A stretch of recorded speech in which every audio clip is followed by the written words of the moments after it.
It's that time. I will call the Planning Commission meeting of March 5th, 2025 to order at 6 p.m. Madam Associate Planner Schultz, do you have a roll call for us? Commissioner Mead. Here. Commissioner Bedard. Here. Vice Chairman Lee. Present. And Chairman Malikoff. I am present, and I believe that Commissioner McPhail is excused. Now we'll stand for the Pledge of Allegiance to our great country.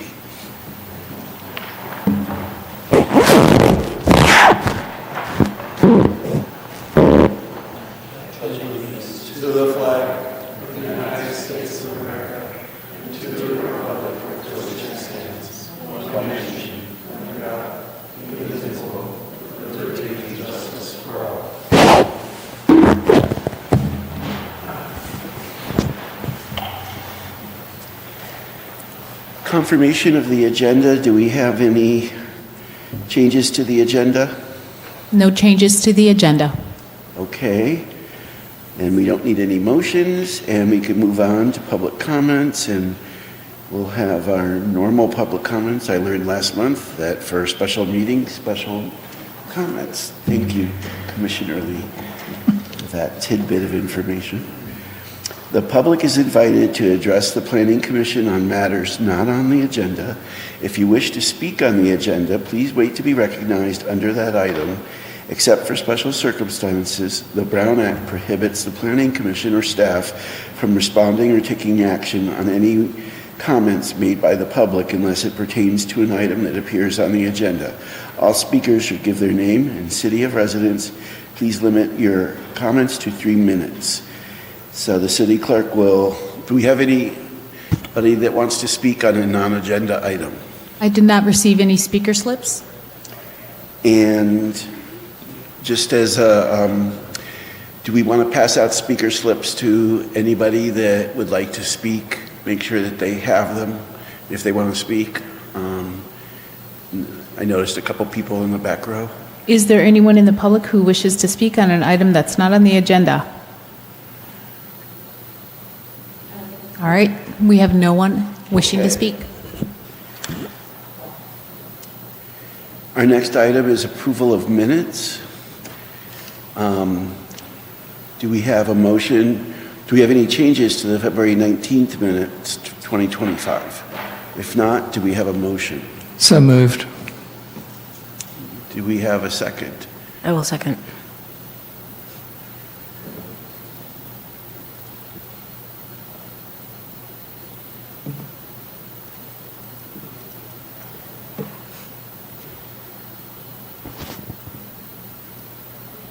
And the motion passes 4-0 unanimously. And I'm going to read that into the record. So let the record show that a motion was made by Commissioner Lee and seconded by Commissioner Mead, and all passed. All in favor. Our next item is a public hearing item for tentative parcel map 39083. Approval of a tentative parcel map 39083 to subdivide approximately 18.43 acres into 12 commercial lots with an existing commercial center, the Cathedral City Marketplace, located in the PCC, Planned Community Commercial Zoning District, hereinafter referred to as the project. I do have a conflict of interest on this with my employer, and I will recuse myself and leave the room and turn the gavel over to our esteemed Vice Chair, Danny Lee.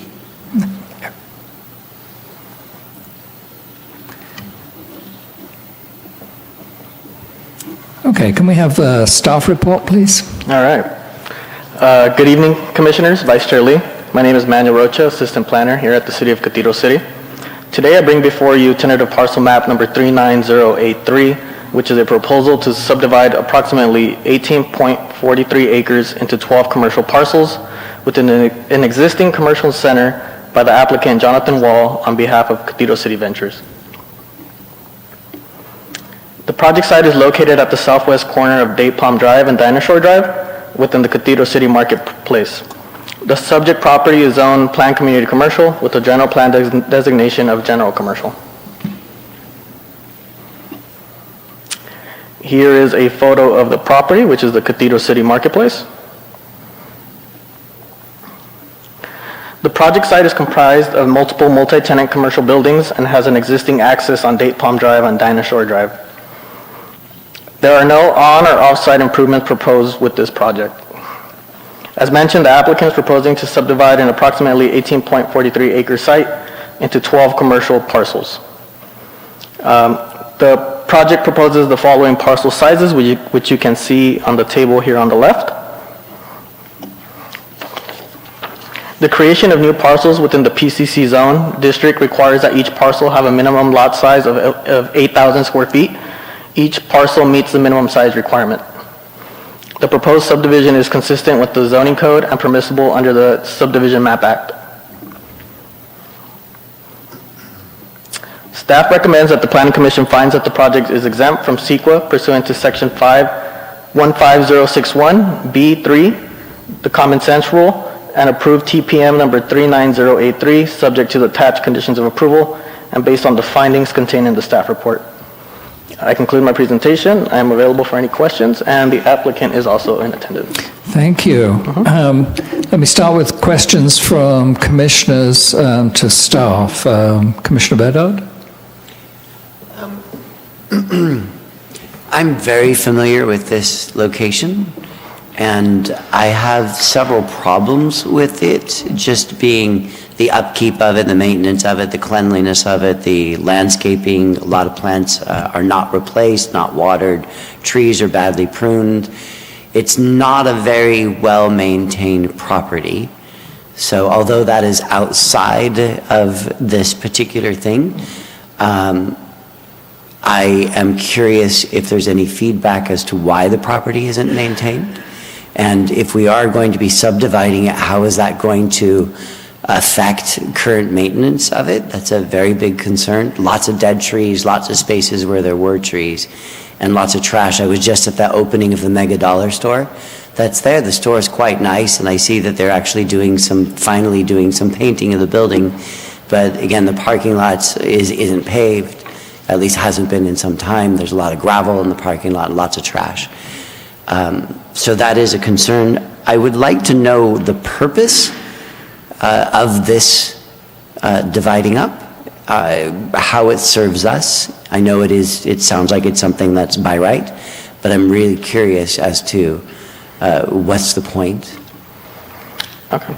So, Commissioner Bedard, in terms of the maintenance, so one of the conditions of approval is that they are required to update the CCNRs, which do cover the maintenance of all the parcels involved in this shopping center. So that is something that will have to be updated with these new parcels that are being proposed. In terms of the maintenance in the past, I can't really speak for it. However, Cathedral City Ventures is a new owner. I believe they purchased it within the last year. So I know they do have plans for the shopping center. So I know that there was a Sun Community Bank was looking at purchasing one of these spots and developing there, and they ran into lots of pushback, which I thought it was very interesting because it was done by the HOA that was pushing back on this. Disappointed as to why that didn't happen. I don't know the inner workings of that, but is this going to help those future developments?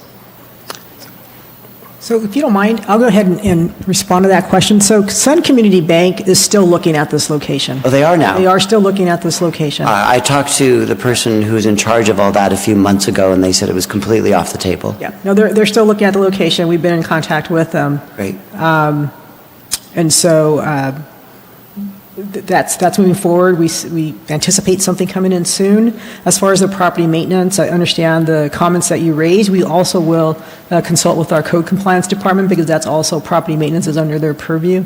You had another question there, though. Or was it just about Sunbank?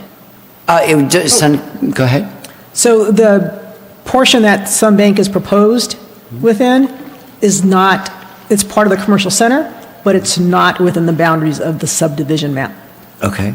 So it's that bottom left corner, just for people who are looking at the map, and the bottom left corner on Date Palm Drive. I think it says NAP, and it's sort of, what is that right word? Trapezoidal? Is that the right word? Frame. Its I shape? believe it's this one. Yes, that one. Yeah.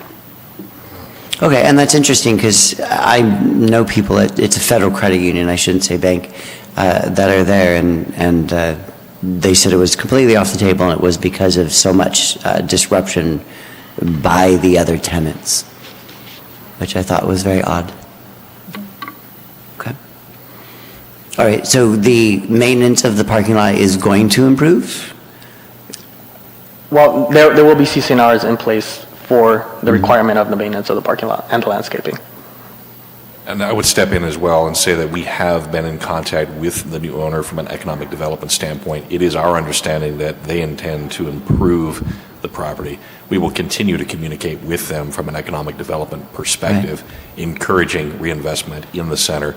And then as well, as Deputy Director Molina mentioned, there are outstanding code issues too. We can also use code compliance to encourage them to make those improvements and changes. And I have all the faith in the city that we are going to make those efforts to do that in what you guys are doing.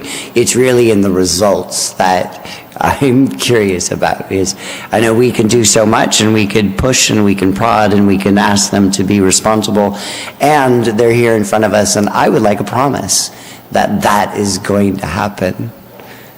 So I know that's not your place, that's for an ongoing conversation in just probably a few minutes. Anything further? No, I'm good. Okay. Commissioner Mead? Thanks. My only question is, how does it work since probably almost half of the buildings in this property are not going to be are still going to be existing the way they are, but we're subdividing the rest. So is that other building still part of the CCNRs? So they are still, even though we're subdividing part of it? I'm sorry, which ones are you referring to? So the ones at the bottom that are not part of the...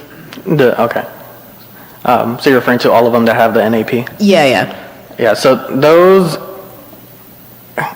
I want to say that, I don't know if John knows the history, but I want to say they were a separate approval.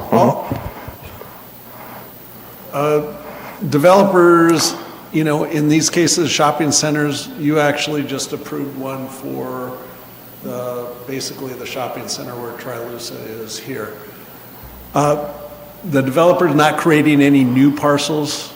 There was always the same amount of parcels, so through the MAP Act, he can reposition and make the land more available. Obviously, the potential to sell just a parcel off. The whole CCNR still applies to the entire development. It's the shopping center. We reviewed it.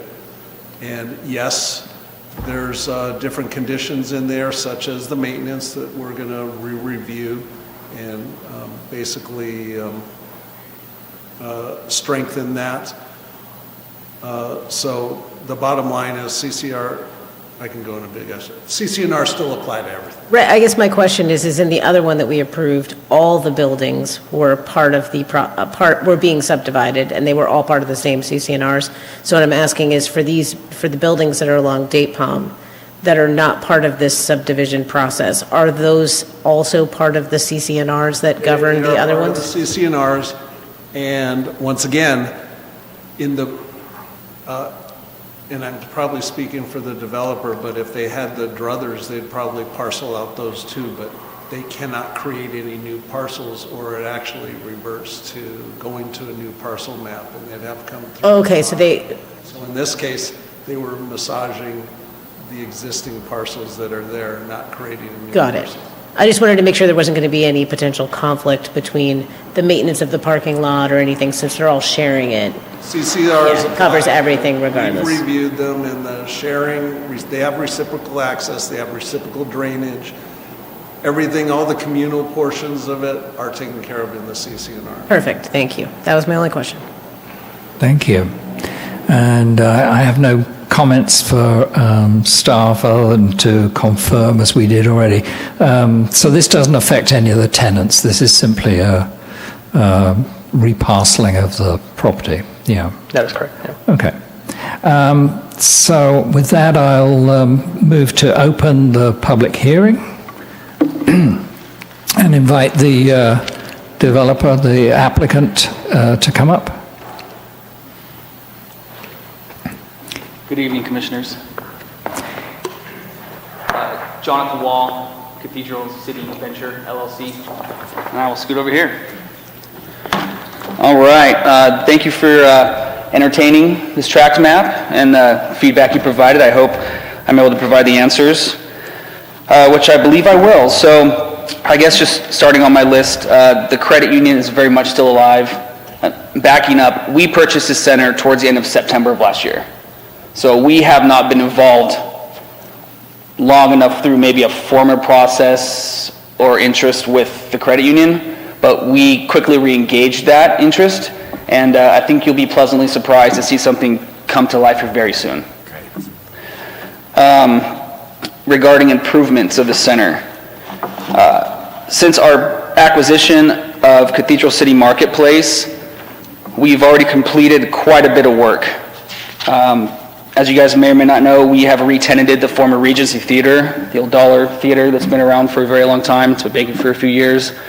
We're currently in construction for a future trampoline park user. We did start painting the center, so we spent a couple $100,000 on pressure washing, cleaning up, repainting, removing all the green, and turning it to an iron ore, darker color, similar like on the back of the Dell screens here. That includes the monument signs off the main streets. We are working with Food for Less on an approval for parking lot improvements. They are tied to the CC&Rs, and all parties contribute through what's called CAM, Common Area Maintenance, that gets billed back to the tenants. So we're seeking their approval to complete over $500,000 in repairs to the entire parking lot. For example, Food for Less will get a full mill, a full repave, a full seal and stripe. That'll also happen in front of the portion, sorry, it's not up anymore, 3 and 4 where Planet Fitness is, and it'll also happen in front of DD's in Area 10, and then the rest of the center we're going to do a crack fill, seal, and stripe in all the parts that we own. So I think you'll be pleasantly surprised with those improvements as well. We're working with a company called Pavecoat. They've already performed some work on our property and in the area, and our goal is to receive that approval from Food for Less here in the next week and get that done before the season heats up.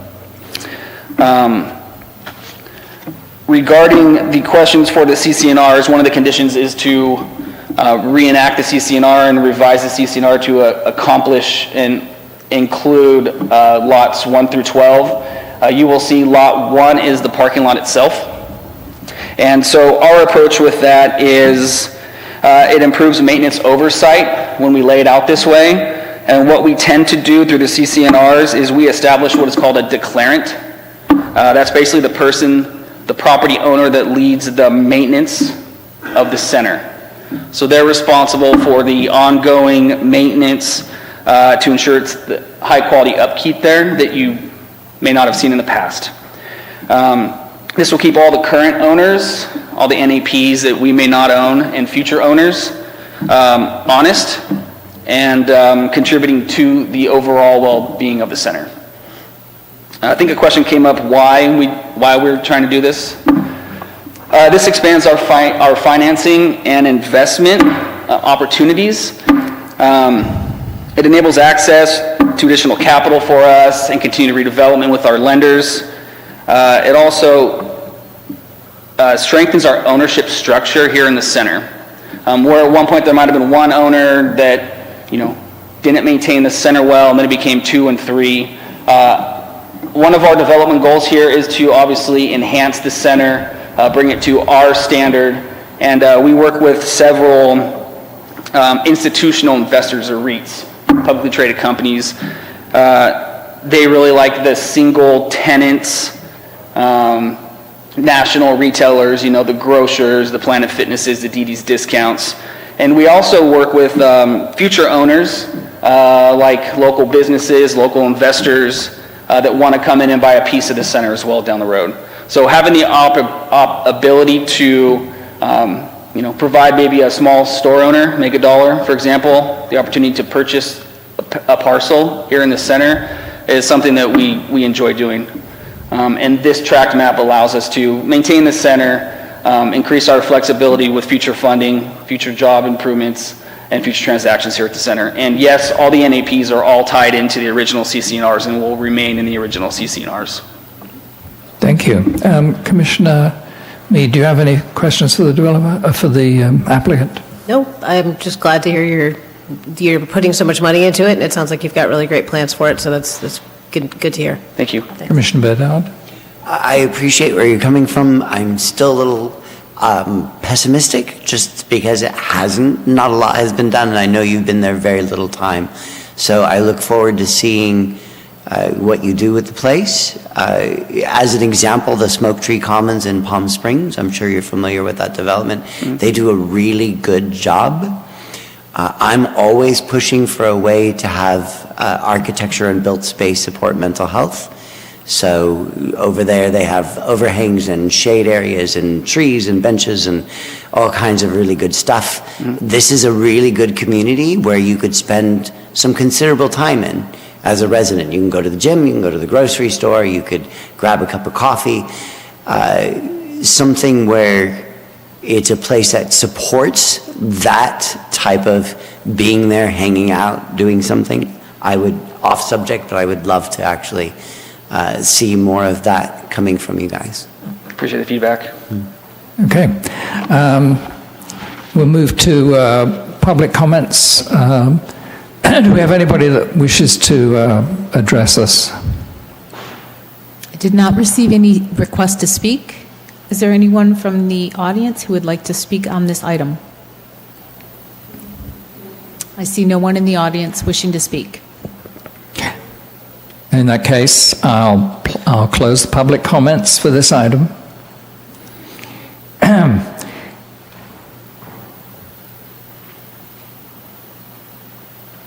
Oh, you're just enjoying a stroll. Okay, so any discussion before we move to a motion? No? Okay, then I entertain a motion.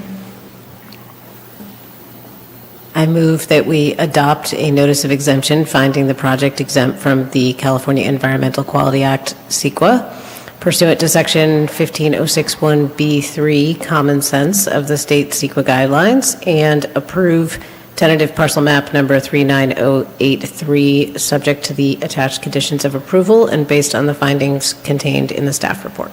We have a mover. Do we have a second? I'll second. Thank you. Then we can move to a vote. Uh-oh.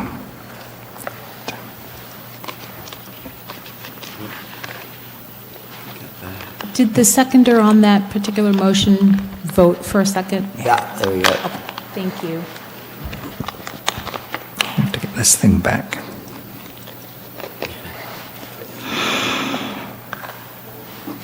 Sorry, I've lost the voting page.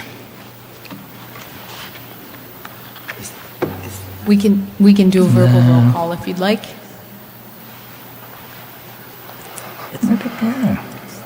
There. There it is. No, that's not. There. Finally. Thank you. All right, let the record show that a motion was made by Commissioner Mead and seconded by Commissioner Bedard, and the vote was three in favor. Motion passes. And with that, I relinquish the chair to the chair. Thank you, Mr. Lee. I appreciate your help. Our next item is variance 25-0002 to allow a 35% 3.5-foot encroachment into the front yard setback for 8 lots and a minor 15% 1.5 feet encroachment into the front yard setback of 11 lots located in the Campanile community within the R1 single-family zoning district, hereinafter referred to as the project. On this project, I've worked with D.R. Horton before, and they've worked with clients of ours, but we don't have any relationship with them on this property or any direct relationship now. So I just wanted to disclose that. So I do not have a conflict, but I wanted to put that out there. Do we have a staff report? Yes, we do. Okay. Again, my name is Manuel Rocha, Assistant Planner here at the City of Cathedral City. I bring before you variance 250002, which is a request to allow a 35% or 3.5-foot encroachment into the required 10-foot front yard setback for 8 lots, and a minor 15% or 1.5-foot encroachment into the required 10-foot front yard setback for 11 lots located in the Campanile community. Just for the record, the public hearing notice stated that the applicant was requesting for a minor 20% encroachment into the front yard setback. It's actually a minor 15% encroachment, and that was stated in the staff report. The proposed project is located north of Ramon Road and via Campanile within the Campanile community. The project is zoned single-family residential, R1, with the general plan designation of low-density residential, RL. The Campanile residential development was approved on May 26, 2004, through approval of a planned unit development and a tentative tract map to develop the 68.2 acre site with 286 single-family homes. D.R. Horton has acquired the remaining 83 vacant properties and will be constructing single-family homes on each lot. Most recently, D.R. Horton has obtained approval of the architectural master plans for the development of the 83 lots and has submitted precise grading plans for review. So here you'll see a site plan of the Campanile community. So the colored lots that you see, those are the 83 remaining vacant lots that will be constructed by D.R. Horton. So you can see them spread out throughout the site plan. So the Campanile community is unique in its design and layout. A portion of the design incorporates alley-loaded lots measuring 48 to 60 feet wide, with the front of the homes fronting onto common open space, with other lots fronting onto private streets. So as you see here, in between the lots, there's actually an alley, and there's alley-loaded garages. I know it doesn't clearly show on the site plan, but just for reference, I wanted you guys to know that. And then as seen in the outline in the green area, there's an open space area located in between the residential lots. The front yard setback encroachment faces common landscape open space areas, resulting in at least a separation of at least 50 feet between the house with the encroachment and the opposing residence. So basically what that means is, as you see these lots, these are single-family homes that were constructed by Williams Homes, and these are the homes that are proposed by D.R. Horton. There is an open space area here in the middle. So there is 50 feet in between the rear, or the front of this property of 149 and 156, for example. So upon staff review of the precise grading plan, staff determined that multiple houses would be encroaching into the required 10-foot front yard setback, specifically 8 lots encroaching 3.5 feet into the required setback, and 11 lots encroaching 1.5 feet into the required setback. So staff advised the applicant of the encroachment, and after considering various options, D.R. Horton ultimately made the decision to file a variance application to deviate from the required front yard setback requirement. The variance request is solely for the 19 of the remaining 83 lots listed in the staff report and not the entire project site.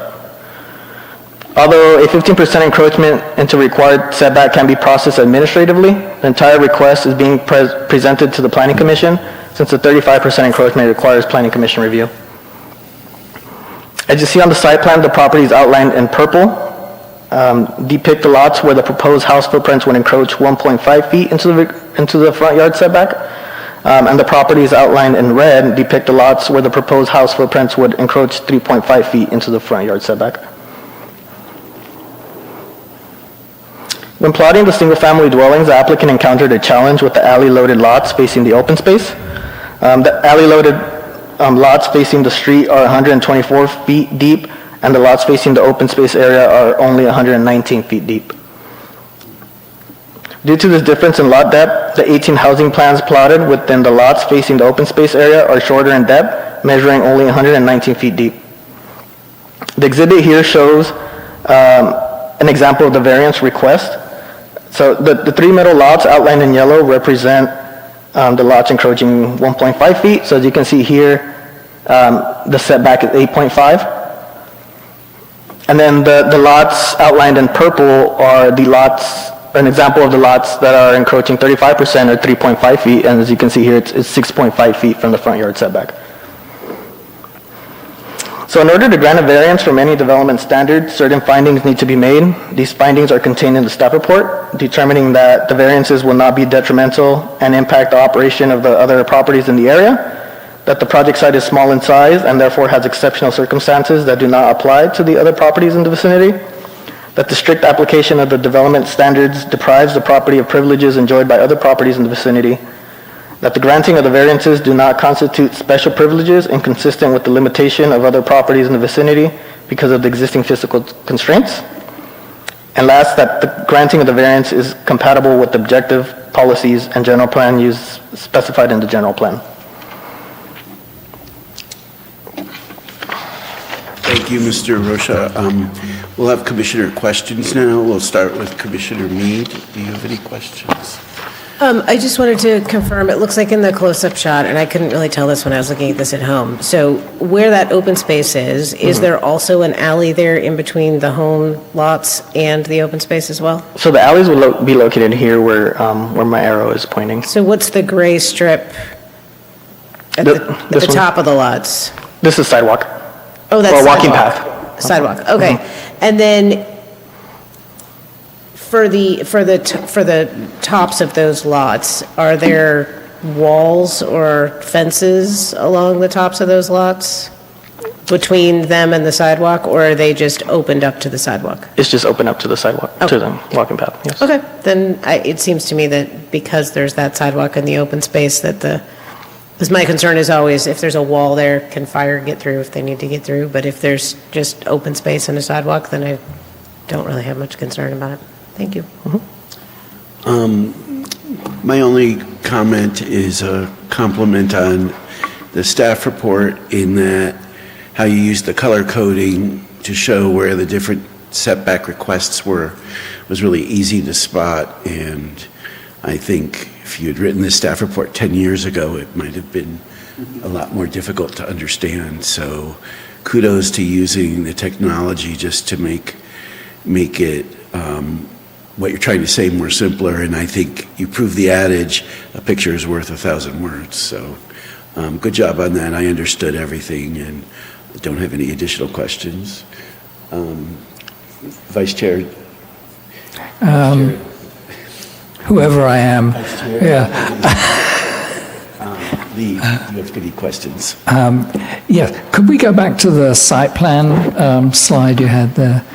Because I'll just base this question off part of this plan. So if I look at lots number 135 through 138, those are already built, and that was by the other developer, was that correct? Correct. Did that developer require any variance? No, they did not. Okay, and we have really a mirror image. So 131 through 134 are a mirrored image of those lots, and we're being asked for variances here. Now, if I understand it correctly, when you were talking about a variance and the requirements for a variance, we have to show that we're not giving favor to a particular developer, we're not giving an exceptional thing which wasn't allowed somewhere else. So I'm struggling to understand how D.R. Horton took over this development, knowing that those properties were already developed on exactly the same type of site, and are now coming to us asking for a variance. There's a disconnect for me in that, because they should have known the size of the lots, they should have designed for those sizes, and they already knew that no variance had been granted to anyone else. So I have a problem with that. We can talk to the developer and see what they say about that. Okay, thank you. Commissioner Bedard. Echo Danny. Okay, at this point then, if there's more questions for Manny, we'll open the public hearing and call the applicant up to answer questions and or make a presentation.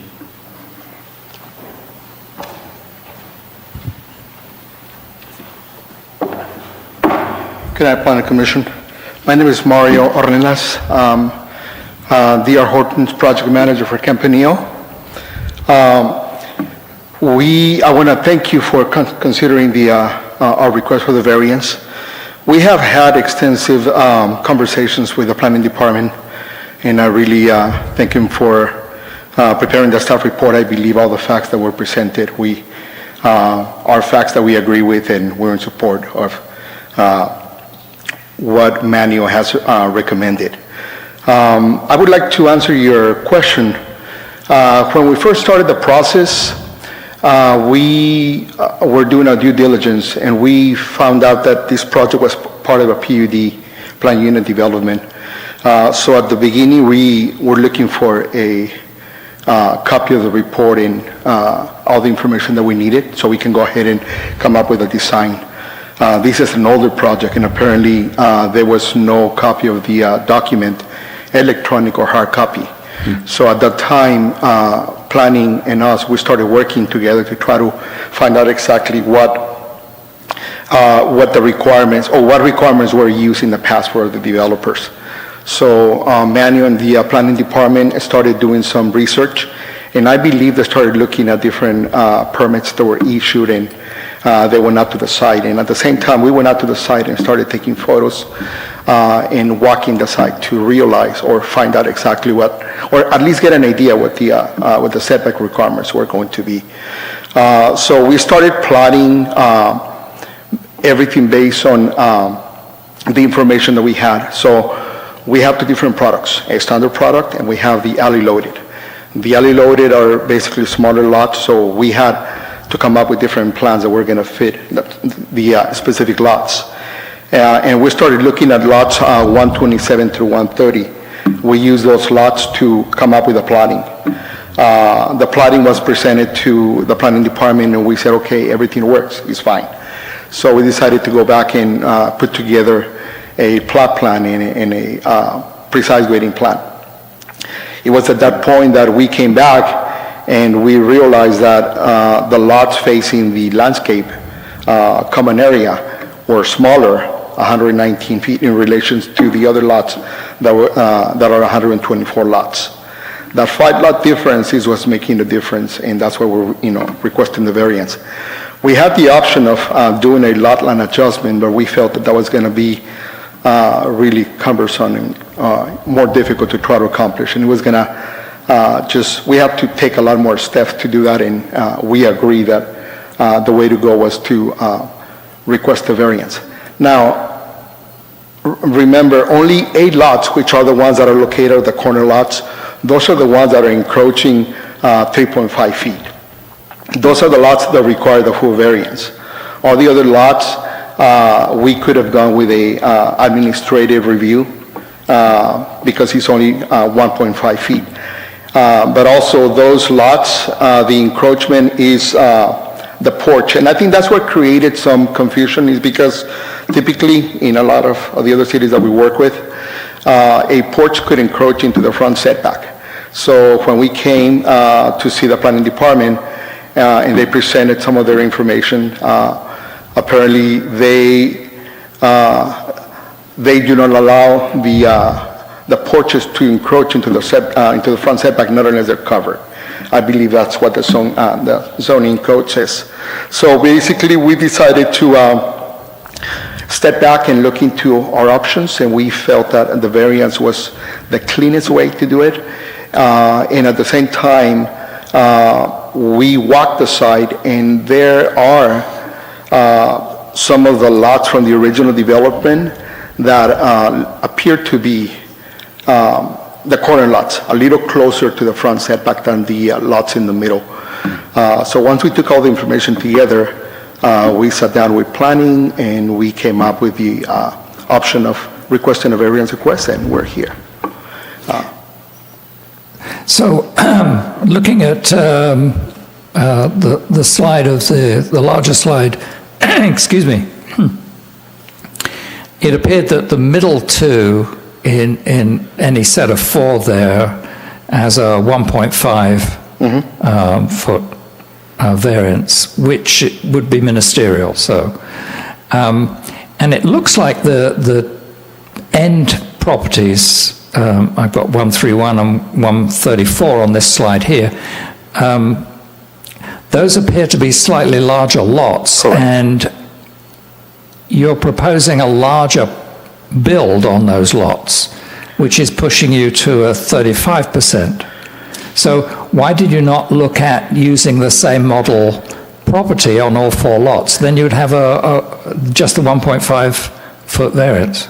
When we're looking at the project as a whole, one of the things that we attempt to do is to create a lot of differences and not create the same cookie cutter house and setbacks on every single lot. And we want to create some differences to give the area more character and for the aesthetics to be more pleasing rather than seeing the same house being repetitive in 5 houses right next to each other.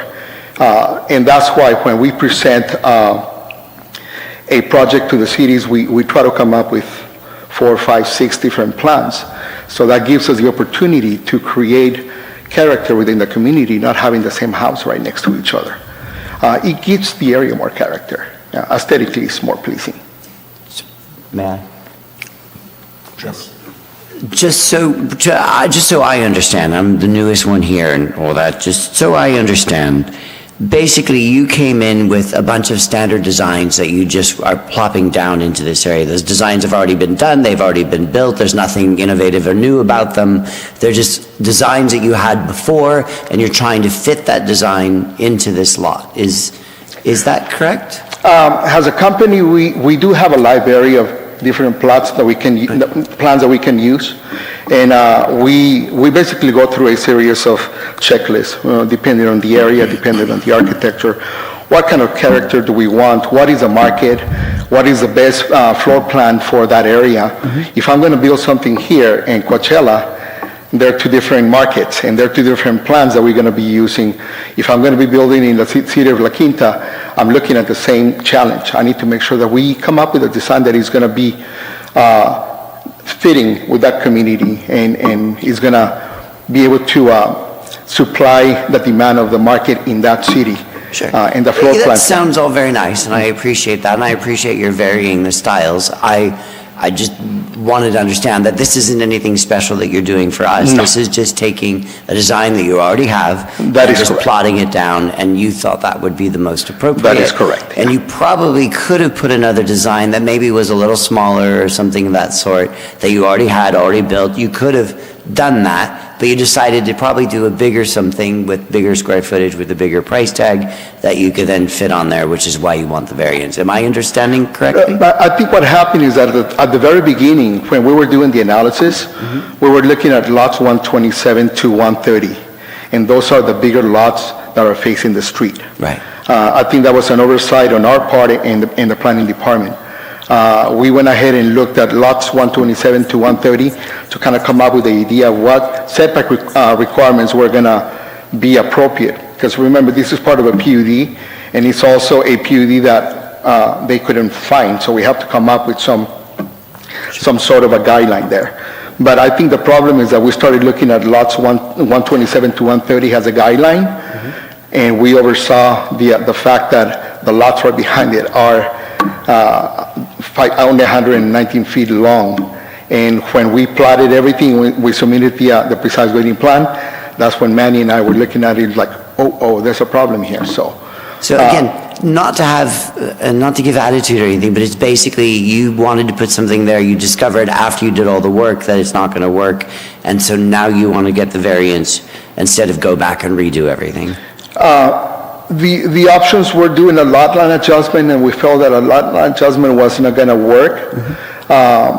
We felt that the variance is the cleanest way to do it. Okay. That's what and that's based on conversation that we had with your staff, with planning. Okay. We all agreed that was the best way to go. Okay, Yeah. thank you. And if you, if you did a lot line adjustment and made the lots a little bit bigger or changed the open space lot, then we would have never seen that, right? That would have been an administrative action handled strictly by the engineering department, signed off by planning. Correct. Yes.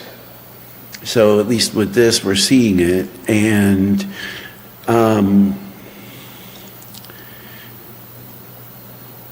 since we don't have any, some cities have like front yard extension rules, you know, to allow like a porch or a patio to go 2 feet into a front yard setback if it's like less than 30 feet wide or something like that. And fortunately, we don't have that yet. Correct. Maybe we will someday. But would you, just out of curiosity, kind of dovetailing on Commissioner Bedard's idea, would taking your standard plan that you have, because you have to be consistent with the architecture that's there, so you're not going to introduce like a Queen Anne Victorian to come in here because it would completely stand out as being not fitting in. So that limits the number from your library of what you can actually use. But in the back of the homes that you're proposing, if you were to shave off the 15 or the 30%, how much floor area would that account for, and how complicated would that be to do that, so that you would either just need the administrative action going to 15% rather than the 30? It's a little more complicated than that.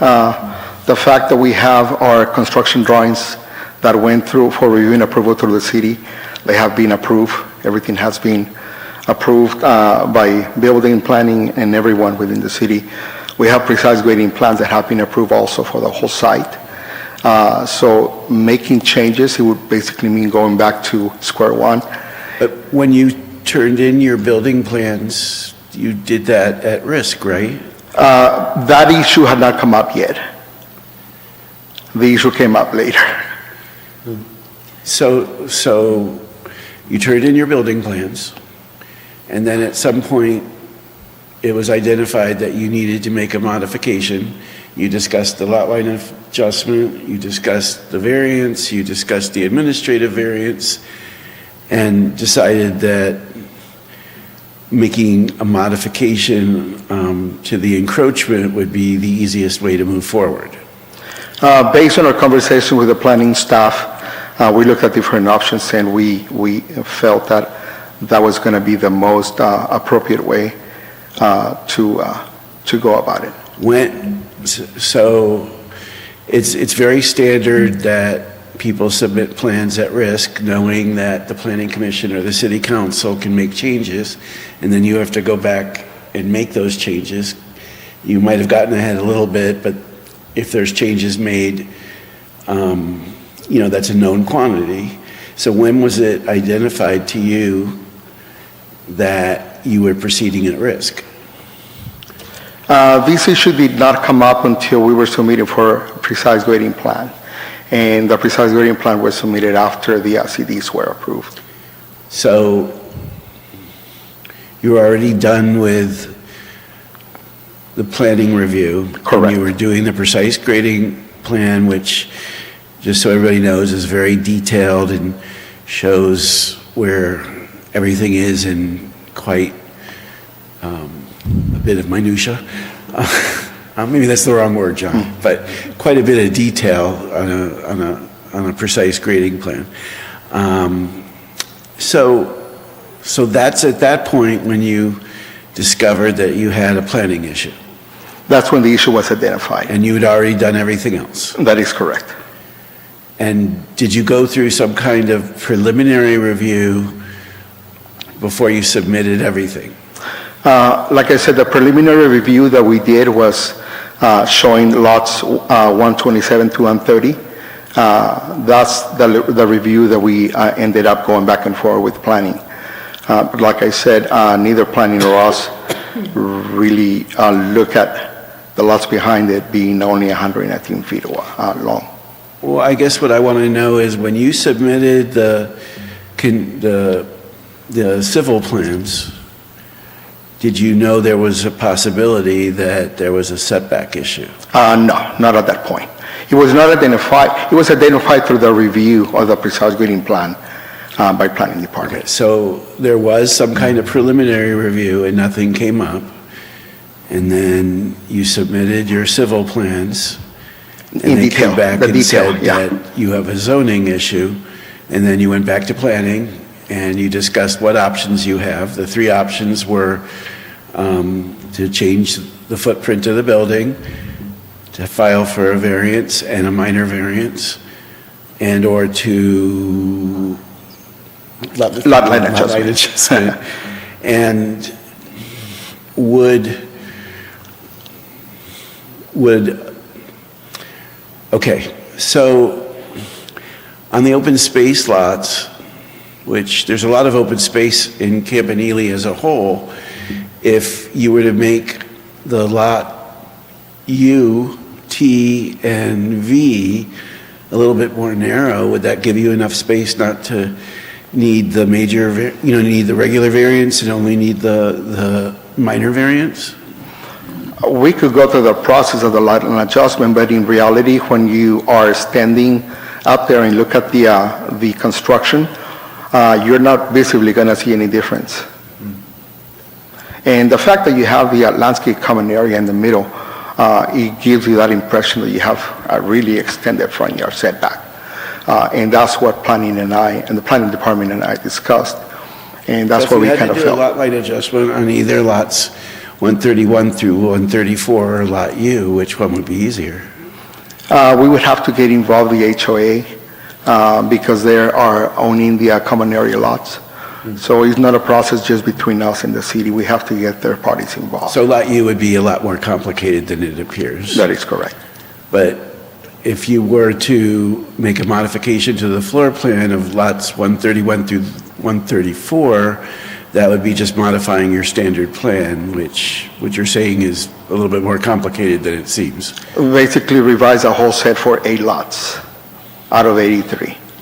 That's the reason why we had these discussions with planning, and we went back and forth, and we looked at it and decided that, hey, it looks like the variance is the way to go, and they looked into it, and they gave us full support. They agreed with all the facts, and that's why you see the staff report. Well, The let me approval.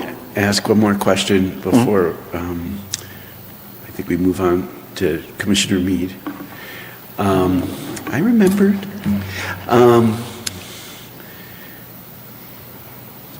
So let's say you were standing in Lot U, and you're talking about the mirror image that Commissioner Lee Vice Chair Lee was talking about. Would one be able to see the difference in the setback without actually physically measuring it with a tape? My answer will be no. I did take a lot of photos. I just happened to have the photos on my phone. I was trying to put everything in a USB that I can show you. I went through every single alley loaded area and took photos. In reality, a 1.5 or 3.5 encroachment is really not going to be noticeable, especially because they have a wide common area in the middle.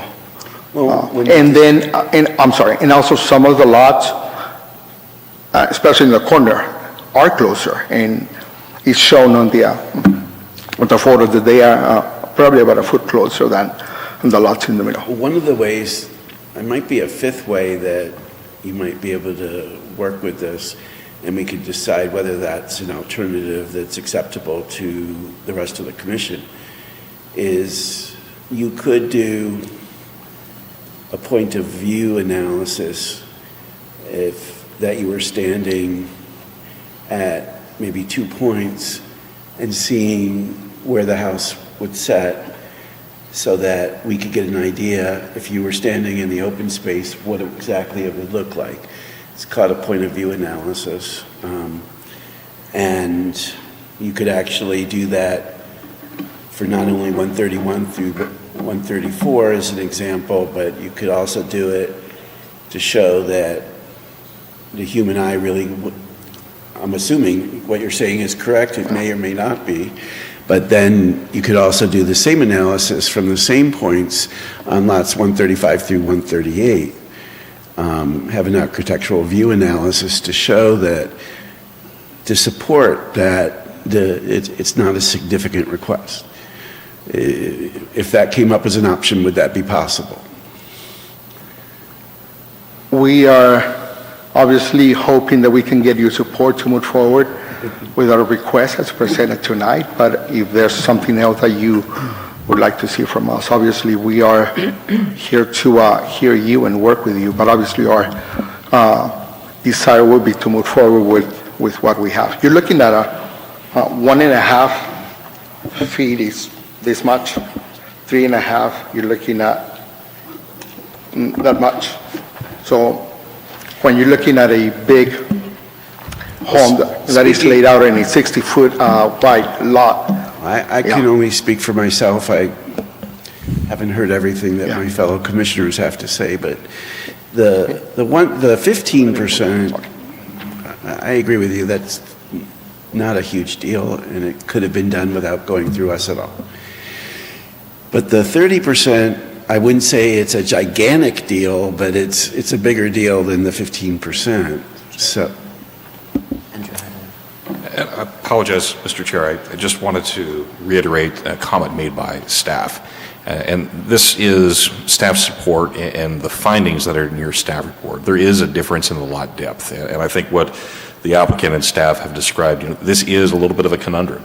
This is not easy. This is challenging. And, this is perhaps messy in terms of the development of a solution. But I think where staff really came to the recommendation was the lot depth being 119 feet on those lots that back to the open space versus 124, and the limited nature of those lots. There's only a few of those scattered throughout Campanile.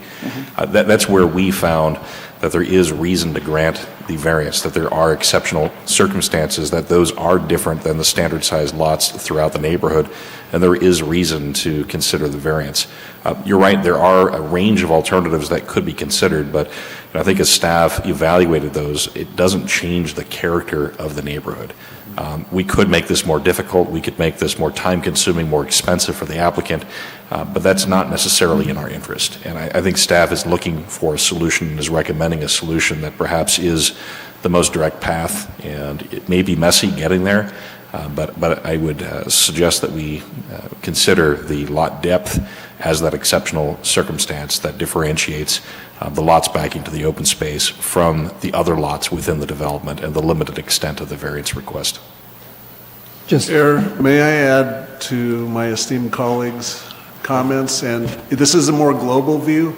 This is a legacy development that's languished since 2008 in the bust. And so it's not the original builder going in here and fitting their product that they had designed the product for. So we've already had another national builder in here, and they basically have passed that on to another national builder. So we're not going to get that custom fit on that. I'll give you an example. There's another development, Rio del Sol, that we're working with another builder. It wasn't the original builder, but we're having a massage, and they're choosing to do lot line adjustments on theirs. Small ones. It's not changing the fabric of the entitlement, not changing the fabric of the community to be able to fit the product that developer is used to that'll blend in with the community. Thank you. Commissioner Mead. Thank you. I think my question has been answered, but I just wanted to maybe turn it into a little bit of a statement. So I understand where Commissioner Lee is coming from, that we don't want to look like we're giving a exception to one developer versus another, but it sounds like from what we've heard that part of the issue was that the plans and the detailed information about these lots had been lost. And if that's the case, then it's somewhat the city's fault. So I don't really see how we can then be penalized for trying to work with them to say, hey, we messed up. So, to me, it seems like I have less of a concern of it looking like we're doing them a big favor that we wouldn't have done for somebody else, because clearly the city wasn't aware that there was a 5-foot difference in those two sets of lots, and they didn't have the original plans, so you had to go out and basically base all your plans on physical measurements, going out and taking photos and, kind of coming up with your own lines and measurements. So to me, while I understand your concern, I think like our development director said, it's just a messy situation, and it seems like it couldn't really be helped, and that anyone who came in might have had a similar situation. So that's my feeling. If I've gotten any of that wrong, please correct me, but... You got it right. Okay, thank you. Mr. Bedard. Thank you. Just, it's a little off note. The gate on McCallum, it has been quite neglected. Is that going to receive any improvements on your end? It has been replaced already. If you go out there today, it's I been have replaced. If you go out there today, it's matching the gate that's in the lovely. front. Yeah. Lovely, all right. No, it's been And about we're a putting month. pressure on William Homes to make sure that they finish the landscape. That's great. And they're supposed to do that now. Yeah, 1 foot, 3.5 feet, to me, it's not that much of a difference. I appreciate what you guys are doing. It's always a disappointment. We always want something special, not pulled out of the catalog to be put into our cities. I understand where you're coming from, though, and the type of developer you are, and it's a planned community. I would tend to support. Do you have some pictures, or what are you bringing up? Commissioners, I guess a smoking gun, if you would. You give your name and... Sure, Rudy Provost with D.R. Horton. I'm Director of Land Acquisitions. A smoking gun, if you will. So the document they gave us for the PUD is a staff report back from the original entitlement. And there's a section on setbacks, which I believe we fall into, because it spells out that the 10-foot setback is supposed to be on private streets or public streets. And so these lots don't front that. So I think this is a way, if you want to feel comfortable that we're not getting anything special, you can follow on if you want to take a look at the wording here. Thank you. Commissioner Lee, do you have any more comments? No. I have a question for either directors Firestein or Molina. So I'm not sure if I'm getting in the weeds. If I am, just tell me I am and I'll be quiet. I think one of the things, if we were leaning towards approving this, is 5 years from now when there's completely different people looking at this and they're saying, why did they do this? Would the pictures that I'm talking about attached to the variance findings provide any more clarity, or would they be a waste of time? From my perspective, If it's a waste of time, you can professional say. opinion, I think it's not a good use of time. I'm sorry, I didn't hear you. It's not a good use of time. Okay. I don't think it's going to demonstrate. I understand. That's why I asked. I wanted an honest answer. It's just, sometimes it's hard when you're looking at the history of a project to know, what were they doing, but I guess that's what the findings are for. His highlighted section, Danny. It does actually say. So it does actually say in the pink highlighted section that the 10-foot setbacks are only between the homes and fronting the streets, of which neither of these are fronting a street because you have that open space of 50 feet, they're not even remotely close to 10 feet from each other, so. Well, if there's no more questions for the applicant, I can close the public hearing, and we can have commissioner discussion. Public comment. Thank you. Do we have, is there any, I'll reopen the public hearing. Is there anybody in the public that would like to comment on this project? We have no comments from the audience. Okay, then I will reclose the public hearing and open the floor to commissioner comments. Do we want to start with Commissioner Mead? No, I think I already said what I said before, is pretty much how I feel. I tend to agree with Commissioner Mead that that it is a sticky situation, and if they weren't told when they first went through the process that it would be at risk to get the variance, and they were told halfway through, I think that I think that makes it a little bit onerous on their part. So I agree with Commissioner Mead on that aspect of it, and that I would be supportive. Commissioner Lee? I tend to agree. I think we were missing some of the background here in the staff report, so we didn't know the detail of missing plans and advice that was given to the applicant beforehand, because I guess we don't want to write all the mess down in there. But having heard that, I think that helps to understand the reasoning here. In general, my point of view is I don't want McMansions, but that's not going to happen in a PUD anyway, but any variance needs to actually be justified in some way.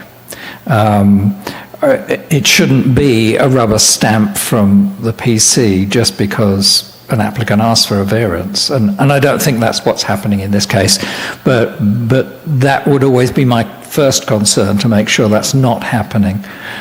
So otherwise, I think I'm happy with the staff report and the recommendation. Before Commissioner Bedard goes, in reaction to what you're saying, I think oftentimes staff's in the position with, people come in and they want to get it done and they're in a hurry, and staff is trying to look at everything as quickly as possible. And sometimes, they do it at risk, and that's their choice. And then if they had been told that at the very beginning, that would be a total different story. Yeah. And they weren't told that at the beginning, so that's why I think that it wasn't information that they had. And so I wanted to explain that. Commissioner Bedard. I like what you're doing. I like that the Planning Commission is taking this more flexible stance, and I would support, so I'm good. Well, with that, do we have any member that would like to make a motion?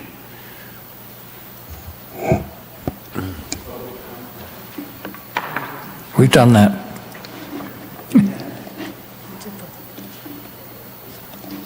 What? And you closed it. Closed it. So now we can have a motion. Right. Yeah, if... Sure, I'll move. And I need the text. So you move to the findings in the staff report? Yeah, that's what I'm looking for. Should be on your screen where the... It is... I want to get the numbers, the proper... Does anybody else have it? I'm not seeing it. It should be on the screen where their presentation... Would you like me to read the motion into the record? Yeah, I would like to, but all I can see is a waiting for second, and I can't get to my screen. Do you want me So to if you read like, it? I can't Do you want me make to the read it? Yeah, would you like to read it? Sure. On behalf Thank of you. Commissioner Bedard, he is moving that we adopt a notice of exemption finding the project exempt from the California Environmental Quality Act, CEQA, pursuant to Section 15061B3, Common Sense of the state CEQA guidelines, and approve variance 25-0002 based on the findings contained in the staff report. Thank you. And do we have a second? I'll second. I would, but it disappeared. Yeah. Voting. I don't know what's happening. It's gone again. No, she took it away. Oh. I didn't vote. No, it's done.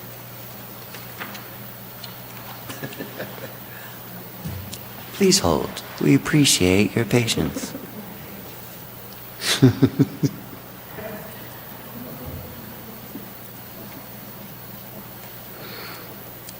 I'm going to take a voice vote. Do you want to take a voice vote? Well, I think we're going to have to. Something technologically happened. Commissioner Bedard made the motion, seconded by Commissioner Mead. I didn't second it, but I can. Can we go ahead and take a roll call vote? That's right. Roll call vote. I was trying Commissioner to. Lee seconded it, So it was and Bedard and Mead, okay. did you want me to hold off? No, all right, let's go ahead and take a roll call vote. Commissioner Bedard, Aye. Commissioner Lee, Aye. Commissioner Mead, Aye. and Chairman Malakoff. Yes. All right, and let the record show that a motion was made by Commissioner Bedard and seconded by Commissioner Mead. Voted in favor. Commissioner Motion Lee passed. seconded. Lee, sorry.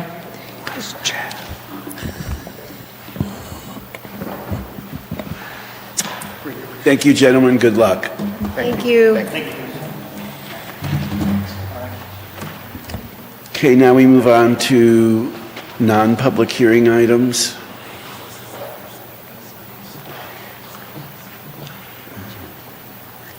Public noticing requirements for the city of Cathedral City. We have a staff report. Does it say from who? It's from me. Thank you, Chair Malakoff, members of the Planning Commission. So this is brought forward to the commission for discussion, input, and some further direction. If you recall, in the recent past, there was concern, comment expressed by initially Commissioner Mead, and I think some subsequent meetings, other commissioners also expressed a concern that with public projects or public hearings for projects, we do notify property owners, but we don't notify occupants. And so, and that's because of the way the law is written, we're following the law, but that's not to say that we can't expand upon it. And so, particularly, there was a particular project that had an apartment complex next to it. The residents aren't notified, but the property owner is. And so the state law requirements, what city follows is that a minimum of 10 days prior to a hearing, we provide notice. And the notice is to the property owners of the subject property. There is a caveat in there when the project includes a zoning amendment or a change, then the notification period extends to 20 days. But we do follow the state law. We mail notices to owners within a property foot radius.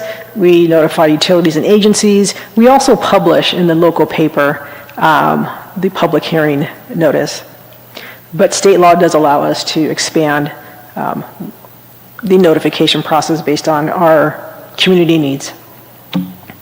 So what we did is we went ahead and looked at adjacent cities in the Coachella Valley. We also looked at a few outside the valley to see what type of notice they provide. And we see kind of how some have expanded. Some haven't. Some keep it at 300 feet, such as Desert Hot Springs. But you can see Coachella expands to 500 feet for certain type of uses. Indio has 500-foot mailed radius. On-site posting. Some require posting of a sign on-site. Some have variations, thresholds on the radius that they will notice. Palm Desert was an example that was provided in the staff report as well as Indio with regard to a level of outreach. But Palm Desert's probably the most robust. They recently have gone through the process of amending their code to make it a more robust notification process. We also looked outside of the Coachella Valley and saw that it's kind of more typical, at least with these cities that we looked at, that they do require an on-site posting in addition to the notification or the mailed notification to property owners within a certain radius. You'll also see that of the 5 cities outside our valley that we looked at, all but one have extended that notification radius beyond the 300 foot. So given what we've seen in the valley, what we're seeing in the few cities that we surveyed outside the valley, and the concerns expressed, we put together in the matrix possible proposed changes, which could include increasing the notification radius, expanding who gets notice, tenants of commercial spaces, occupants of apartment complexes, look at maybe perhaps signs on site to notify also of a public hearing, and then some level of neighborhood outreach. And so this was a menu that was provided of possible changes, but let's kind of look at what those things mean. So an expanded notification. our IT department's been really good at helping us with these graphics that we provide. But this particular site is 16 acres in size. In the red is the 300-foot radius, then it goes to 500-foot, and it's 1,000-foot. And in this little table on the bottom right, you can see how many properties are involved in that notification process. And so the staff report indicated, let's just move from 300 feet for all projects to a minimum of 500 feet, so expand the radius. We also looked at maybe when it's greater than 500 feet, then expand it to a 1,000-foot radius, which is this green area you see here. As we were preparing for this presentation and looking at the maps and what that means, I also started looking at what's the intent of this whole process is to provide notification on those types of projects that are of particularly import, right? Expanded for those projects. And so when I was looking at larger projects such as the Wren, Rosemont, Nirvana Estates, these are all properties that are at least 10 acres in size. They're like 16 acres, 15 acres. And so, so one of our thoughts for consideration is maybe extending it to 1,000 feet when that project site's 10 acres or more. So that's one thing that we can look at and give some consideration to as we look at potential changes. The other thing is expanding the notification to non-property owners. And so this exhibit you probably saw just a few minutes ago. This is the tentative parcel map that was just looked at the marketplace. And so what you have here is, it is a 300-foot radius. That's just the exhibit we're using. But you have adjacent to the site, you have a mobile home park. That's all on one property. So the property owner was notified. What we would suggest is for consideration, we notify the residents within that park. Again, we have a number of commercial tenants within the marketplace, but they weren't notified because it's to the property owner. Across the street, we have some commercial uses as well. Property owner got notified. That property owner may or may not be the business owner. And then again, there's a an apartment complex to the east. And so again, we're looking at notifying residents within the apartment complex. As we look at this notification process, we do internally do the mailing labels. So there's not a, so we have the records to look at who the business owners are, who the, what's the addressing for apartment complexes, so that we can work with our IT department to generate whatever that expanded notification is going to be. And so we have assurance in that manner that we're to the extent that we can, that's reasonable, and to that we have those records, we can notify those additional persons or entities. We're also looking at posting on-site. These are just a few examples. Wildomar has a larger sign they use. It's on 2 posts. Moreno Valley uses something a little bit smaller. But the point here is that providing signage on the site, so somebody's driving by, they see it. They may not even be within that radius, whatever it is, but they're driving by and they get notice in some fashion. And so if this is something we're looking at, then things we would want to consider is how many signs? Is one sufficient? Is one on a street, each street frontage? If there's more than one, sufficient? Some cities look at, if your street frontage is over 500 feet, then you're looking at one per every 500 feet of lineal frontage. And so there's different ways to look at this, again, based upon possibly parcel size or street frontage, and so that's something for consideration. The other thing is the neighborhood outreach. And so the cities we surveyed, there's 2 cities that do some level of that we could find, Indio and City of Palm Desert. And they both do it a little bit differently. One's a little bit more robust than the other, but both of them have the same intention. And that's to provide project information to the community that will be noticed of this project when you get to the public hearing process. They're developer-led. The purpose is to have the developer present the project, listen to the community that's going to be within that radius, help let them identify potential issues that they may have, or maybe they don't have any issues, but if they do have some concern, that they work with those community members to try to find a resolution. They may or they may not, but at least they are making that effort. Then they provide a report back to the city as far as what type of notice was given to the people that they notified, when was the meeting, what were the issues, what was the resolution, who attended, and so we get some report back. And so there's also procedures as to, when is it, can't have it on a holiday, maybe you have it after hours when people who are working can now come in the evening, maybe it's on a weekend, where do you have it, how do you have it, and then who do you notify? So those are, if we were to consider neighborhood outreach, those are the type of parameters we would want to include in some revisions to our code. The other thing is when you look at Palm Desert proposes to require the neighborhood outreach for projects on 5 acres or more. Indio, it seemed like if it's a discretionary project, they're all doing this. I guess we would want to consider leaning back into those projects that are huge, that are more complex. Again, 10 acres or more, because that was, the Nirvana Estates, the Wren, Rosemont. So those were the larger projects, which, had some input from the community. And so maybe a prior to submittal type of community neighborhood outreach would have been beneficial. So those are also some considerations to think about. And so again, here is the menu of options that were in the staff report, but I did highlight some of the changes that maybe if we were to look at these, we might want to consider, again, the notification radius. If it's a 10-acre project or more, maybe that's when we look at 1,000 feet. That's when we do the neighborhood outreach at 10 acres or more. And then we have the expanded notification and then the on-site public hearings. And so for discussion, we can look at all of these, balance that out, because there is cost to staff and there's cost to, more importantly, the applicant, right? So they need to go through the effort of more signs, more notices. So that's time and that's effort. So we just want to balance that out. So we can look at all of these. The commission can say maybe just certain one of them, but consider this the menu. And with that, we're more than happy to hear some feedback and get some direction and move forward with some sort of procedure.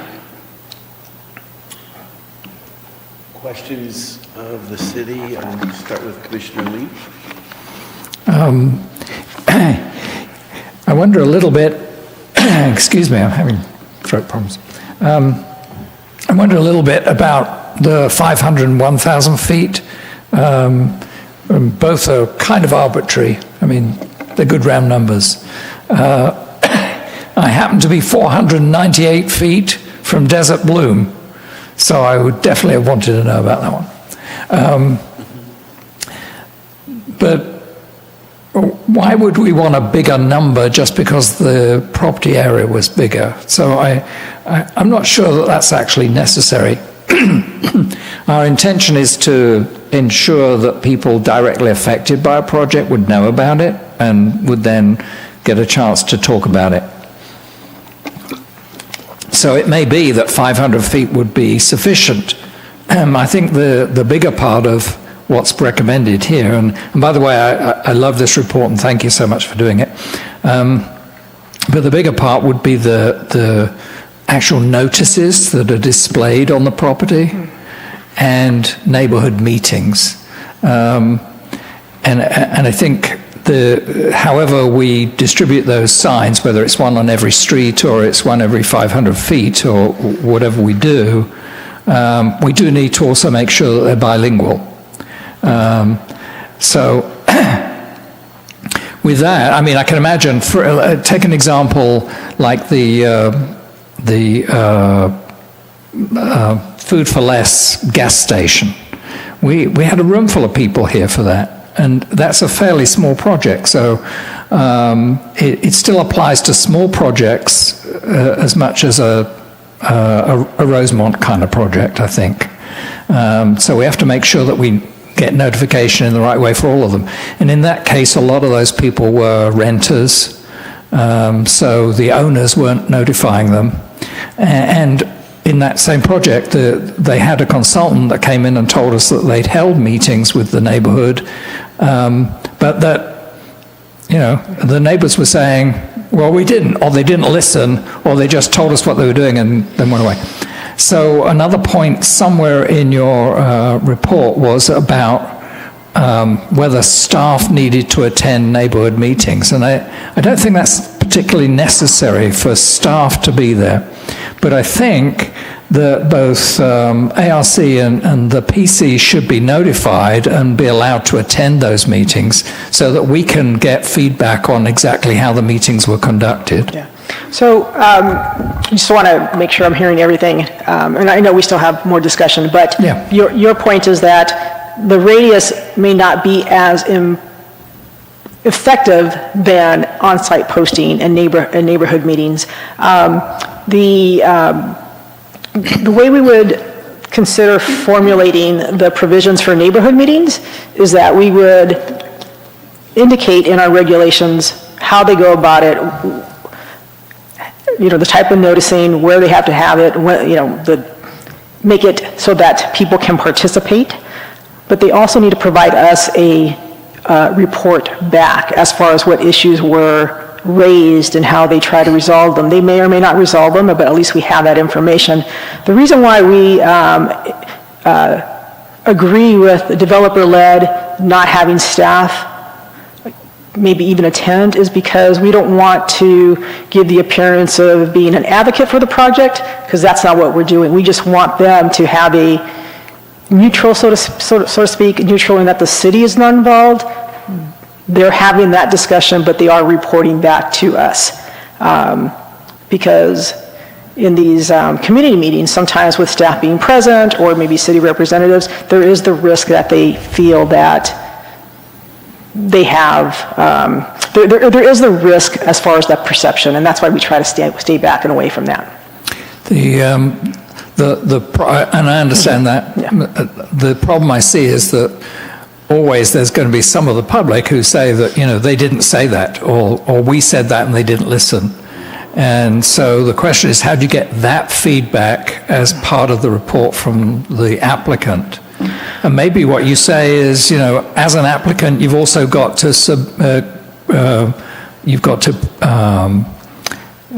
give the people who attend the meeting a feedback form that they can then send to the city. And they may not want to send it, but that would give you a balanced view of what actually happened. You get the report back from the applicant and you get some feedback forms from the public. Yeah. Okay. Thank you. Anyway, thank you. Well, I think, Danny, that's a fantastic idea. And since we have this really cool, robust website that is evolving, I wonder if there'd be a place on the website where there could be, if a meeting was happening at a certain time, pop-ups aren't that difficult to do. And that pop-up could be the day after the meeting that says, if you go to the website, pop up, if you're at this meeting, would like to give feedback about it. I don't know how difficult that would be. I know putting a pop-up on a website's pretty easy, and they're pretty easy to take up and take down. A way to direct people at the meeting to give their feedback by going to the website. Maybe it's not a pop-up, maybe it's something else, but an easy way to access that. There are definitely ways for us to solicit feedback, and the simplest may be just for the public to send comments to planning@cathedralcity.gov. And that is a very direct way to provide feedback to planning staff. And I think that could be part of the instructions that are shared with an applicant, that they need to provide multiple ways for the public to provide comments to staff.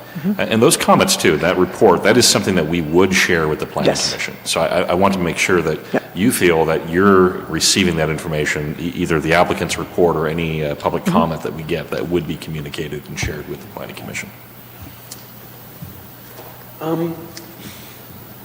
So I have kind of mixed feelings. I think the Brown Act and public notification is extremely important.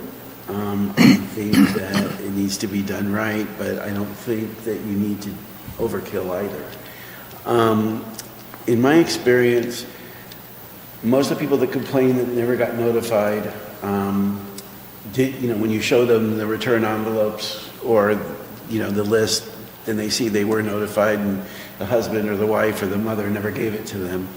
So I don't know that that's an issue. I think Commissioner Mead had brought up an issue a long time ago about people, at the same time as owners being notified, that we should send it to the people living in apartments, as occupant, since we really don't have a way to find out, what their names are.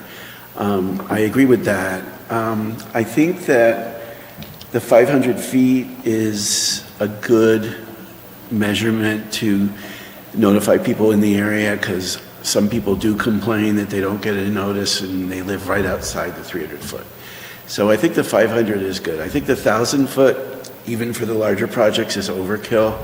1,000 foot notices can come to a huge amount to mail, and I think 500 for just about any size project is the right way to go. The on-site signage, I at one time thought that would be really helpful, and I don't really think that anymore, because people pass by it too fast, and then they don't have time to really see what it says, other than something's going to happen, and then they wind up calling the city anyway. So I'm not sure that the on-site signage really serves the purpose that a lot of people think it does. Palm Springs started it, then Indio followed it. I've never seen Palm Desert actually do it if it says it in their code. So I don't know that, our applicants need to go to the trouble of spending $500 to have that kind of sign installed. I don't think you get a lot of bang for your buck with it. I think you'd get a lot more bang from Commissioner Bedard's idea of having it on, having some kind of pop-up message on the internet for future public hearings. The last thing is, the outreach is good, but not on every project. I don't think you could generically say, well, 5 acres or 7 acres should have the outreach. It's kind of, the best way to describe it is, Sandra, I know you would know this, when you get a kind of a project in, you know when to tell them they need to do their outreach. And I think it should be optional. I just don't see it, when we're trying to simplify things, as being a requirement. It should be optional, and then when we see that it's going to cause a lot of questions and a lot of problems, that's when you should require the outreach. I've seen them where they weren't much helpful, where people just came and yelled. It gave them their chance to yell. That was good. Then there were others where they were very substantive. We did it for the Staybridge Hotel, and I think that really helped when it got to public hearing. But I think it should be optional. And for what it's worth, those are my things. Commissioner Mead. I have a bunch of things, mainly because this was, I think, something I brought up at the beginning. So I'm trying to think of this twofold. One, from how can we get the public more engaged? And two, how can we try to potentially bridge the gap between property owners and renters? It does seem like it comes up on occasion. It did more when I was in LA, that renters are transient, they don't care about the community, they're not invested in the community. Sometimes you hear those kind of comments from property owners, and I think part of that is because we don't notify them of what's going on. It's very hard for them to get involved and to feel like they are invested in the community if we're not telling them what's going on. So I think that was part of why I brought this up. I'm trying to look at this from a perspective of not where the city is now, but where we're going to be in 20 years. So if I can tell you just a general idea of how it worked in Los Angeles, which is a way bigger city, right? You've got the city council, you've got the planning commission. Underneath all of that, you have neighborhood councils. Neighborhood councils represent 48,000 approximately stakeholders that include residents and businesses, anyone who works, lives, or owns property in a boundary. Those neighborhood councils had 15 to 20 people on them who represented that area, and it was a requirement of any project that was coming through the Planning Commission ultimately, that those developers had to have a public meeting with the local neighborhood council, which was then a public meeting for the people who lived in the area within their boundaries. or worked in those boundaries. And one of our requirements on the neighborhood council is we required that the developer, before they even came to us, have a community meeting with the people who lived in the area. So if it was a new hotel that was going in, they had to have a community meeting with the apartment buildings next door, with the any sort of local property owners, have an open meeting, gather that feedback. Then they came to the neighborhood council. They told us what they did at that meeting. They had to provide proof that they had had that community meeting. And anyone who was at that community meeting was welcome to come and tell us if they didn't feel the developer was representing what happened in an accurate way, and we took that into account. We were not a decision-making body. All we did was basically then hear a presentation, basically like what we do here. We would listen to the residents, we would take into account the community meeting, and we would present that. We would write a letter in support or in opposition of the project to the Planning Commission. As someone who lived in a condo building, we would get notified. Our neighbors in the apartment buildings next door would not get notified. And there were often times where we would just be walking down the street, and the only way we knew that a plan had been put in was the signage on the property, which was typically a chain link fence because it was an existing property or it was a vacant lot, and there would be a chain link fence and there would be a big sign that said someone's applied for something. And that was often an indication to me, because I was on the neighborhood council. If I hadn't heard that that project was being done, I knew that they had not done that community outreach, because I knew they hadn't contacted us. I knew and the developer was kind of trying to skip through that, in which case we would then sort of take a harsher view on them when they came to the neighborhood council. We'd be like, you clearly didn't do outreach, right? So I think all of these elements are important. Because they reach people in different ways. And one of the things, I think there was a question about, whether or not the size of the project should indicate the noticing distance. So I would say the size, the bigger the project, the bigger the potential density, the bigger the potential impact on a wider area of people. So again, we might be talking about now, we're building some apartment buildings, let's say the Wren, they're fairly low density, they're probably, we saw, aren't going to cause a lot of traffic. In 20 years from now, if you're talking about putting up 15-story buildings and one giant mega block of apartments on that property, or a property of that size, it is going to cause overflow impacts on a much larger area. And so maybe notifying people further than 300 feet or 500 feet maybe makes more sense. I do agree that it shouldn't necessarily be based on the size of the project, though, the notification. I think like the project we saw earlier, where it's just a subdivision of, there's no new construction, no actual new development. I don't know that that's really has much impact on people's lives in the area. But I would say if they had come in and said, hey, we're going to tear all this down and we're going to be putting up a new building, that has a much bigger impact, right? So it almost seems to me like if it's something that's going to an EIR process or a negative declaration process, that's maybe the level that we look at expanding the notification, and we look at it more by the impacts, because that's really what drives people to show up at the meeting, is how they feel like they're going to be impacted. So maybe that's sort of a better way to define things. But I do like all of these ideas. I mean, I think we could always expand on them in the future, but I think they're, yes, having a community meeting costs the developer money, but if they, like we saw earlier, if they go through their whole process and they're planning on doing something and they show up here and 50 people show up here and are really upset, and we then say to the developer, now you got to go back and make major changes, that's a lot more expensive to them. So if they can get that community impact up, or the community feedback up front, they can have much more confidence that when they get to us, that we're going to say, hey, clearly the community supports this, or you made an attempt to, incorporate feedback, and we might be more likely to approve the project, which is better for them. I don't have the thing on my screen, which is why I keep looking at his. And then, and so I think that was pretty much, those were all my comments. But I really appreciate you doing this, because I think it's so important, like I said, not just for where we are now, but where we're going to be 20, 30 years in the future. Did you want to talk about it? Sure. Yeah, I think you did some great work here. And I'm one of those people that really like notifications, and I like mandatory notifications, because there were so many times in other cities I lived in where I would find out about something being built when they break ground. Or they made a deal with somebody in the city or did something in some way where they were able to waive notifications and community meetings, and all of a sudden there's a 7-8 story development going in a half a block from my house that has no parking requirements.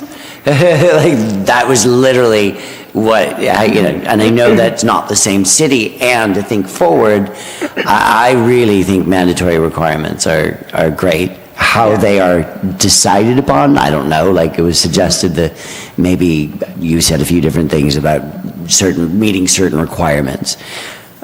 And I'm also one of those people that when I see a sign, I literally do a U-turn and go back and take a picture of it, and then when I have some free time later, go online and look it up or scan the QR code or whatever that is. So I really appreciate those signs on site, just as their usefulness, maybe. Maybe it's only me, you too. So I like that. I'm the type of person, if I see a fence and they're doing something and they leave that little hole in it so you can look through and see what's happening, I go look through it. So I want to be involved in my community. I want to know what's happening in my community. I want to really have that information. So I think I addressed each of the issues. I think what staff is hearing, there's some areas where maybe there's more discussion, but I think that there's at least an agreement with regard to who the notice is provided to, right? Property owners, Renters. occupants. In some cities I worked at, it was property owner and occupant. So we're talking about property owners, talking about occupants, residents of apartment complexes, maybe the mobile home complex. So I think we're in agreement on that. So that's good. And that's clear for us. The on-site public hearing signs, I guess the effectiveness, what's going to be effective. Some of us are more cognizant and curious about signs that go up. Probably a small 2x2 sign is not going to be as effective as maybe a 16, 4x4 sign. So those are things we can look at. If there's a consensus or at least maybe furthering the discussion of what those parameters might be, right? So, maybe what we're looking at is a way to further the discussion. And then we look at the radius. Commissioner Lee, again, we're going to have a radius, and it's whatever that number is. But what's more effective? Is it the sign that's more effective? Is it the neighborhood outreach that's more effective? So maybe there's some balance in there. 1,000 is a lot. I mean, that is a lot. But in all of this, we're always going to have the director's discretion to determine this particular project, even though the standard might be 500 feet, this particular project, we look at that and we may decide it should have something more. Or, again, like you're saying, right, so Food for Less gas station, that was not on 5 acres. That's not even on 10 acres. It's probably, I don't know, maybe it's 2. Maybe it's about 2. But that had community, comments, concerns. And so maybe it's certain uses that trigger those type of concerns that we look at on outreach. And so we can look at things like that to further discussion about this. And so I was just going to say, can I say really quick to something she was going to say? I think also to your point, maybe there's, smaller projects just get the sign because maybe they're not the kind of thing that requires a community meeting, but sometimes maybe there's an either or. So if it's a small thing, there's a sign and people who are walking by, they're still in the neighborhood, they might see it and it gives them the notification, but it doesn't require a community meeting. So. I think when we're considering this, one of the things that you should just look at is that we shouldn't be have the least requirements in the valley, and we definitely shouldn't have the most. I hear how people talk about some of the cities. I won't mention names. And I wouldn't want us to be among those, grouped with those cities. So I think we need to definitely increase our requirements, but not to the point that we're, at the top. We should stay in the middle. Yeah. Our intent is not to be overly burdensome. Our intent is to, how do we reach the residents that are most impacted by the project?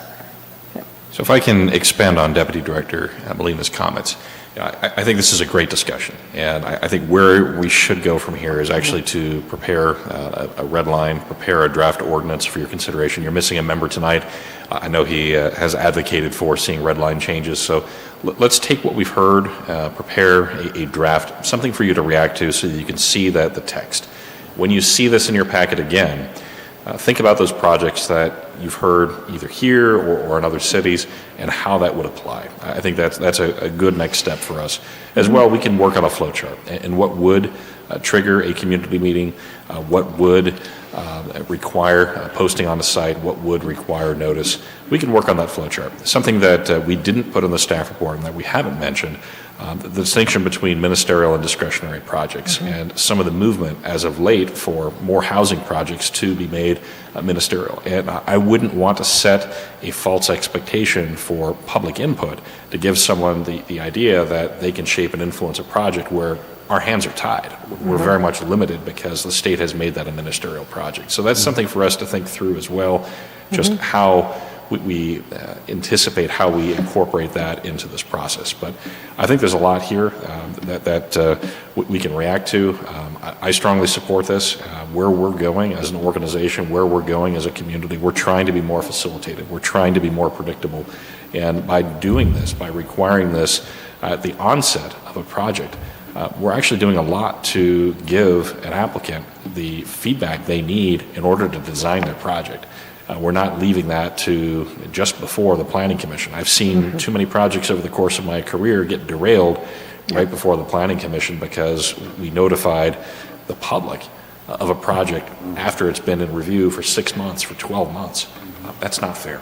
And I think what we're advocating for is really better public process, better public input, meaningful opportunities for public input, where that input can actually shape, influence a project. So a lot of great discussion, and I think we can bring this back with a draft, a flow chart, and some more information for the commission to respond to. Okay, thank you. So there's no action to take to. Not tonight.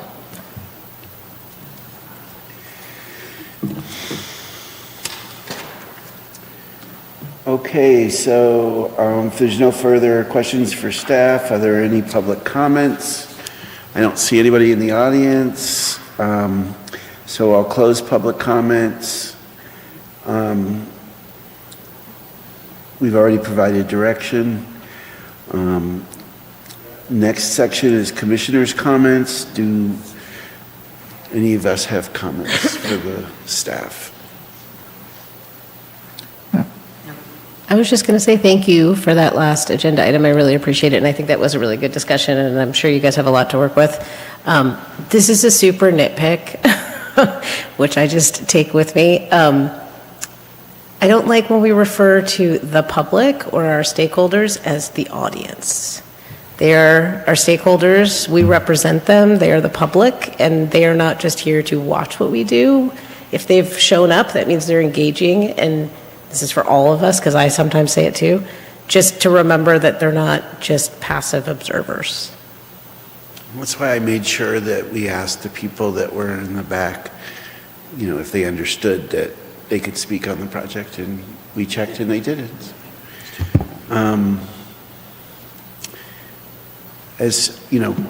Just want to compliment, we had a really good zoning session.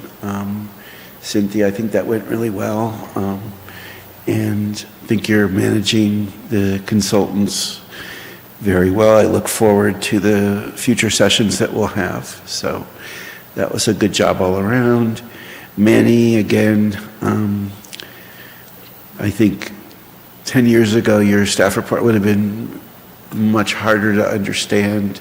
So I really like the way you did the boxes, and I think that made everybody happy and understanding, and most of all, the applicant got to leave with his approval. But good job on that, using modern technology to explain something like that. Commissioner Lee, Vice Chair Lee. No, nothing. Commissioner Bedard. Move on to staff comments.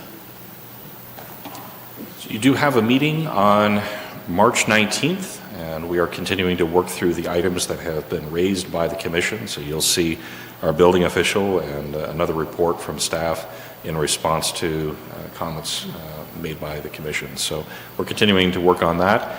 And then I would also call attention to an attendance log in your packet. And really this is a reminder to the commission that we appreciate your attendance. It's also expected in the municipal code as part of your appointment to the commission. I'm not calling out anyone. I'm just sharing the log so that everyone has eyes on that. This is shared with the city clerk's office and it is shared with city council.